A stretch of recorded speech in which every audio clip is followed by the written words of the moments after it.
Hi, I'm Matt Myers. I'm the assistant professor in real estate here at Heriot-Watt University. Hi. Today I want to talk to you about real estate careers.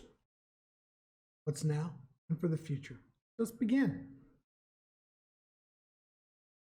What is real estate? Real estate essentially is just land and anything attached to it. It can be farms, it can be the desert. It's your home. It's your school. It's where you live. It's where you work. It's where you shop. It's where you enjoy and use most of your life. Real estate's everywhere. So why should you study real estate? As I said, real estate's everywhere. It's local, regional, national, and global. So it's everywhere, which means there's a lot of jobs to manage these assets.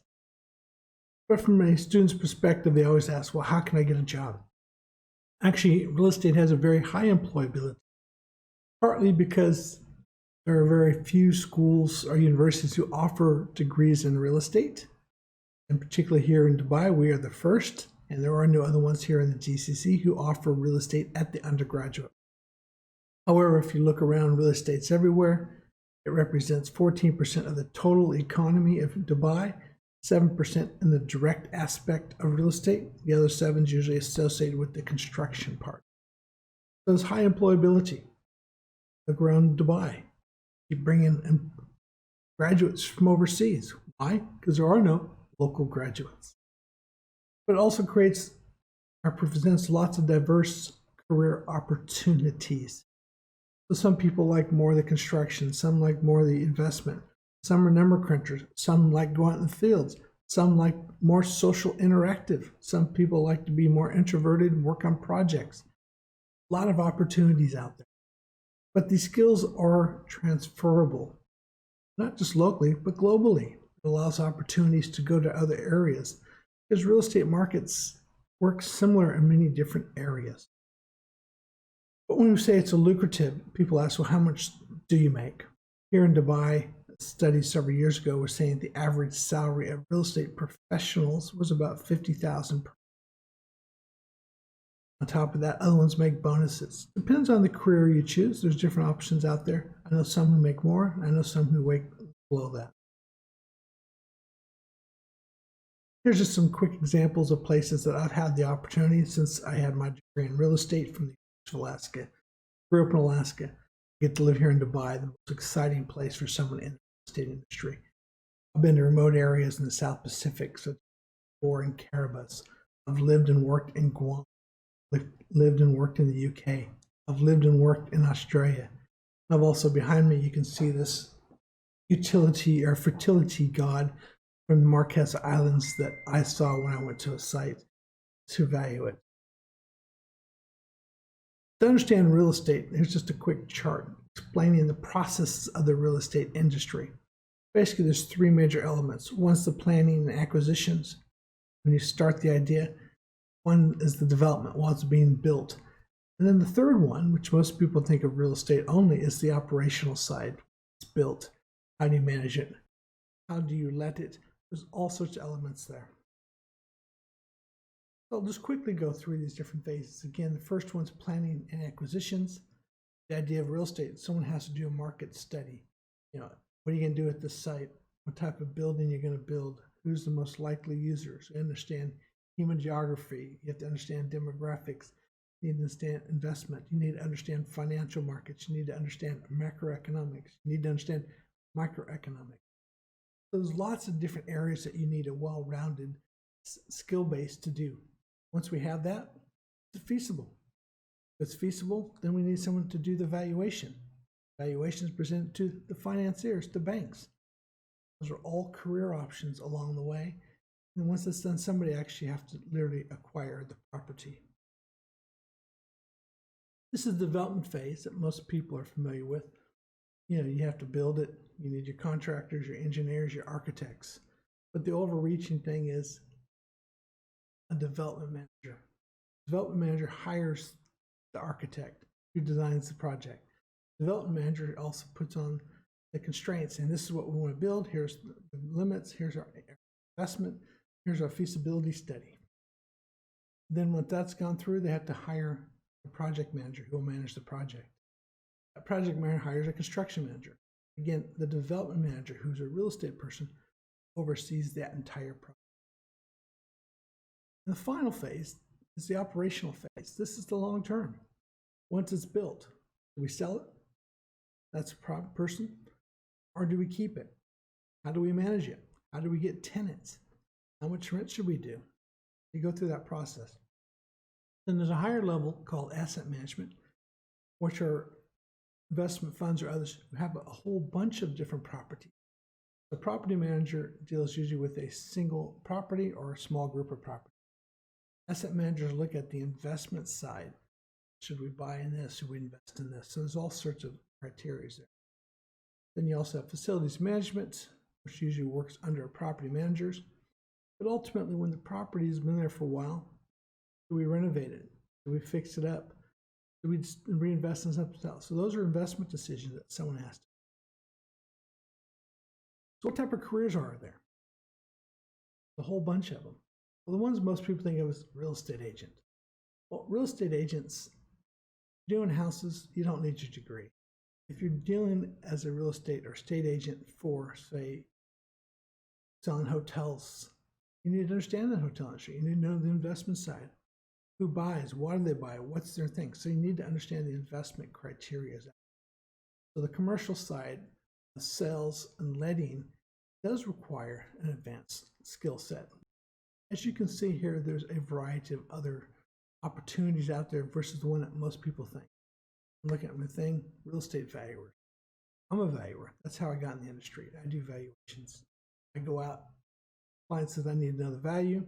I go out and look at it. I need to understand the physical side. What's the type of construction? Then I have to look at the investment side. Who are the tenants? How long are they going to stay? Then the operational side.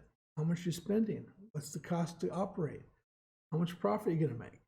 Then I need to understand overall market. How does your property compare to all the other properties? Then why someone would invest, why they wouldn't invest. Investors that are looking for a shopping center, or are they going to be looking instead to invest in? They need to understand a variety of things. And there's a variety of other careers up there. This list actually came from my LinkedIn of former students of mine. You can see Director of Real Estate Services, Property Developers, Consulting Analysts, Financial Managers, CEOs, Director of Real Estate, Asset Portfolio Manager, Real Estate Advisors, Real Estate Manager, Managing Directors. They're all exciting jobs. These are my former students. A lot of these have been in the industry maybe 10, 15, 20 years at the most now. But they have these high-level positions. And these are from all over the world. Taught in Australia, I had students all over Southeast Asia who went through there. Someone became the director of asset portfolio something for a large multinational in Japan. So, they get around. So there's lots of opportunities out there. And so who are the typical employers? Most people think of the big real estate firms, the multinationals, the locals. Yeah, they do hire a lot of people in real estate, particularly the multinationals who do need people who are specialized in real estate advisory services. However, it's much larger than that. Every government at different levels, municipal governments, federal governments, they all have large real estate holdings. Militaries have holdings. Is the U.S. government, post office. Think of all their different facilities. What about the government, State Department? They have embassies around the world. They have staff housing around the world. The National Park has all these park assets that need to be managed. Every road organization who acquires roads, you have to use government powers of compulsory acquisition to acquire land to build these roads. That takes a real estate person. So there's a multitude out. So governments, the large ones. Corporations. The larger the corporation, the more real estate they probably have.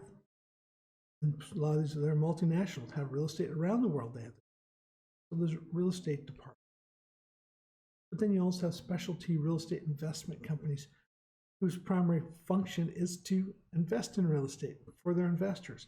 They have experts who look around, asset managers who look for assets around the world to buy, sell, liquidate, and look for opportunity. Other ones on here, again, you have the local users. You may be a retailer.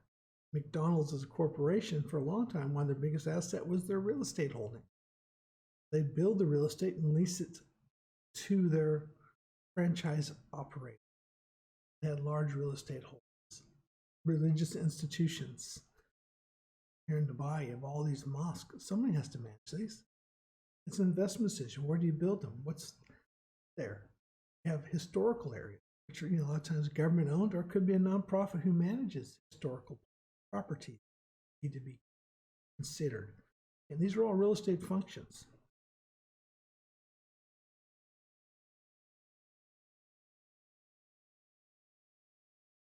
What skills do you need? The real estate industry is changing.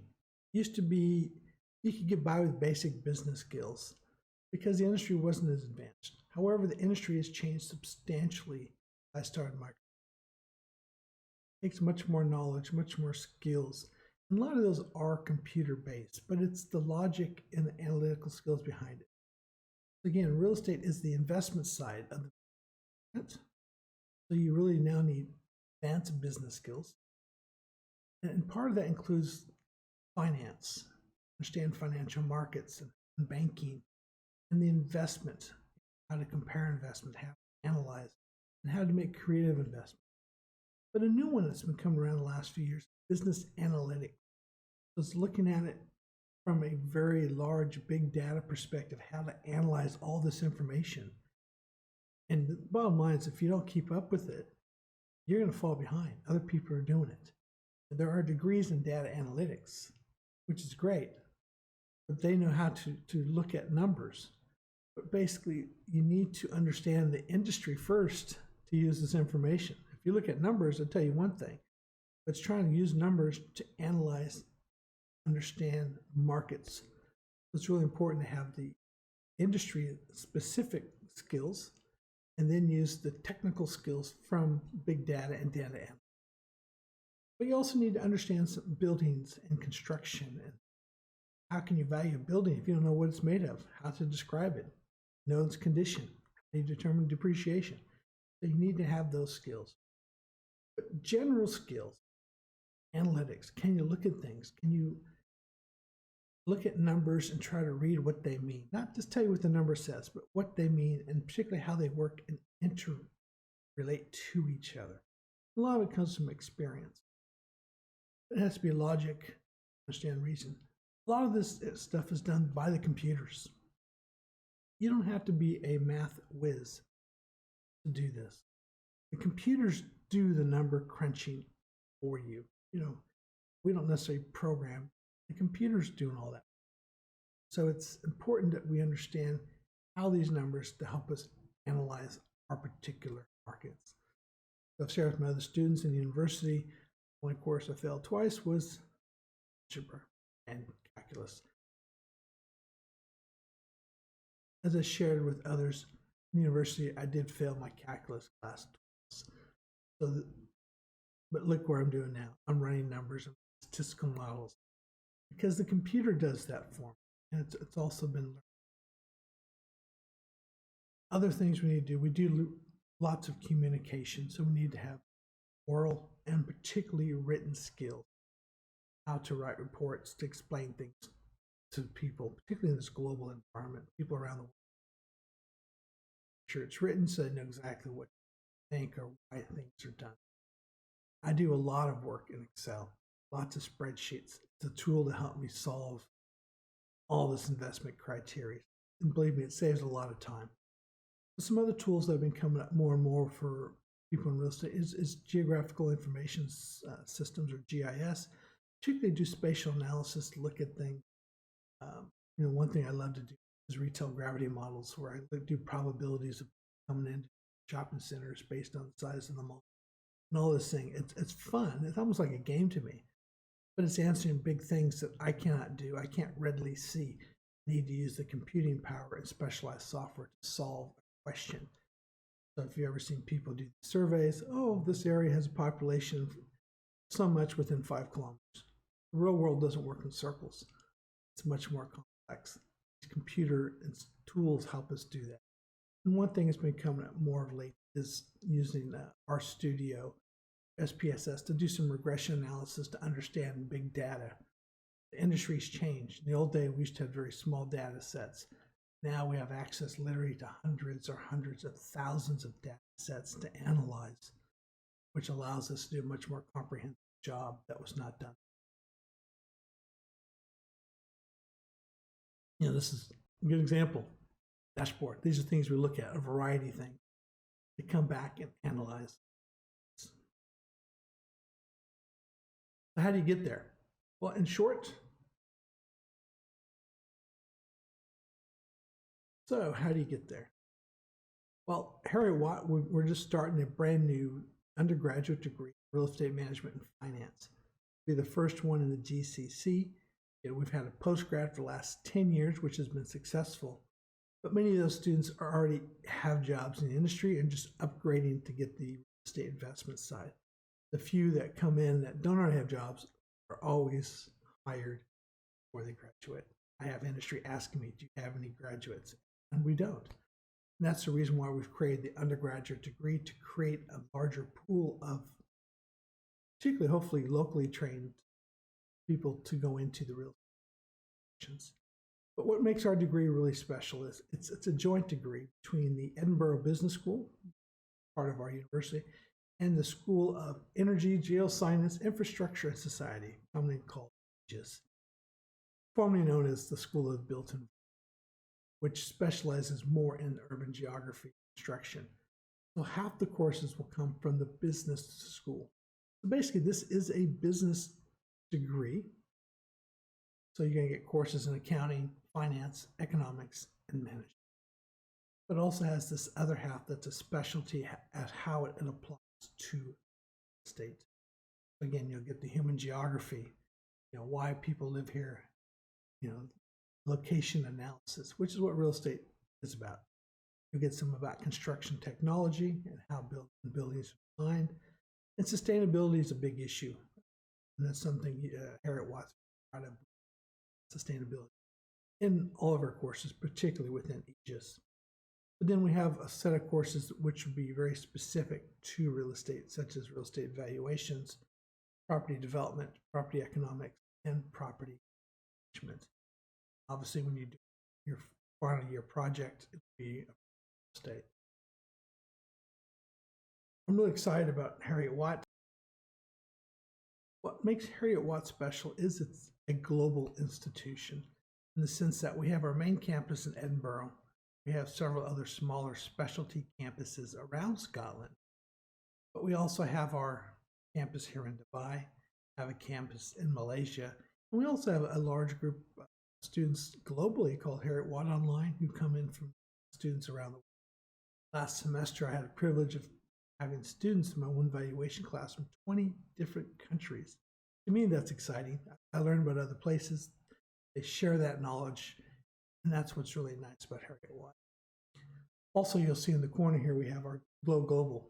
Glow Global is a special thing that Heriot-Watt is doing to encourage students to visit and study at our other campuses. For example, you can go to Edinburgh and study there for a semester, study there for a year. That's a good thing, to get out and experience the world and try different things. At the same time, we'll get students coming down from Edinburgh here to Dubai, or from Malaysia, who will come in and study. That's giving you also an international experience. And that's a good thing.